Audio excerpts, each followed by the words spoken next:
Sa linya ng telepono parang bigay ng update. Hinggil po sa naramdaman po nilang pagyanig sa kanilang lugar, partikular dyan sa South Cotabato. Nasa linya po ng telepono si Rolly Aquino, ang head po mismo ng Provincial Disaster Risk Reduction and Management Office sa lugar. Sir Rolly, magandang hapon. Magandang hapon and magandang hapon din sa mga nanonood at mga tagapakinig ho natin. Sir Rolly, ilang intensity po, anong intensities po ang naramdaman pong pagyanig dyan sa inyong lugar? Go ahead. Well, base po sa ating datos, ang Coronadal City ay nakatala ng intensity 5 at ang isang bayan pa namin sa may 2P. Ibang mga bayan namin ay nasa intensity 4, intensity 3 at saka intensity 2. Medyo madami-dami po yan. Meron po bang na-report po, Sir Rolly, na mga dinala sa ospital dahil nahilo, nagkaroon ng anxiety, kinailangan ng medical assistance? Tama ho yan, So, sa Coronadal City lamang, as of now, nakatala ho tayo ng 46 ang dinala po sa ating South Cotabato Provincial Hospital. At meron pa sa ibang hospital ho natin. Mostly nito ay nagsuffer ng hyperventilation. And also sa bayan ng Tupi, mga 32 naman ito. So, yun ang mga datos na nakuha natin. And as of now, ongoing pa naman yung team natin sa field sa ating rapid damage assessment and needs analysis. Opo, pero ito po mga medical assistance sa kinailangan po. Meron po bang nasugatan dito o ang iba po ay kinailangan, kumbaga parang nahilo lang? Ano pong klase mga injuries o mga kanila po mga medical assistance na kinailangan?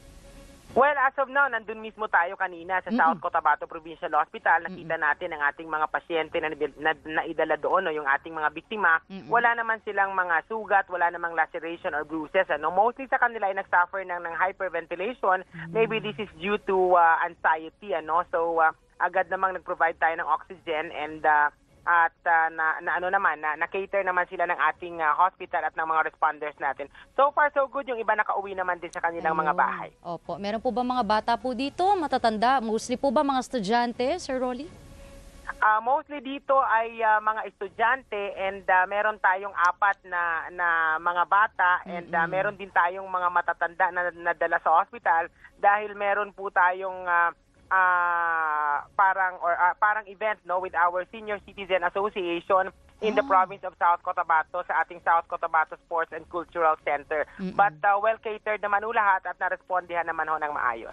Sa mga report po ng mga kalsada natin, wala pa pong napapaulat na may nasira po ba o sa mga tulay o iba pang infrastruktura bukod po sa mga buildings?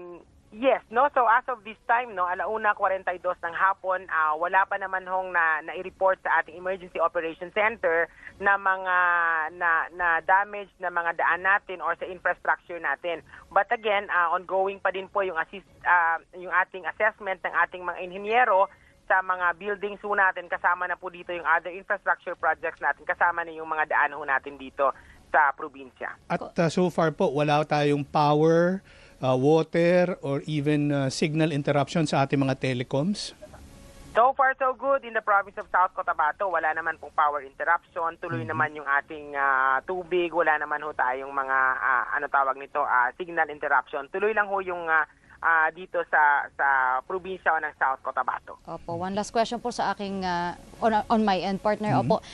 Gusto ko lang po malaman, Sir Rolly, paano po niyan, kasi sinasabi po ng FIVOX, we are expecting aftershocks after this magnitude 7.4 na earthquake. Kayo po ba ay ano pong measures, ano pong preparations ang ginagawa po ng PDRMO para po in anticipation sa mga aftershocks na ito? Well, ang pinakamaganda dito sa probinsya ng South Cotabato ay well-informed ang ating mga residente dito. Tuloy-tuloy ang ating pag-push para mapondohan lahat kahit mga capacity building, pati na yung sa orientation natin sa ating mga residente dito. So, ibig sabihin nito, yung mga aftershocks, alam na pwedeng mangyari, alam na rin nila kung anong pwede nilang magawa. And hindi lang residente ang na-inform natin dito, kasama nagkakaroon ng collaboration sa ating mga paaralan, ang collaboration sa ating mga empleyado sa gobyerno, pati na rin sa private sector at sa business sector dito po sa probinsya ng South Cotabato. So, ibig sabihin, lahat yan pinaghahandaan and at the same time, ang immediate response ay nandiyan din. So, tuloy-tuloy lang kami dito And syempre, we do not know kung kailan mangyayari ang aftershock na ito or another earthquake. Basta ang sigurado namin, alam namin na wala kaming alam kung kailan mangyayari ito. Dapat maisiguro lang namin na handa kami at pinahahanda ho namin ang aming probinsya. Partner? Wala na po akong Panguling katanungan. paalala na lang po, Paalala Sir Rolly. sa ating mga kababayan, kapamilya dyan sa South Cotabato, sir.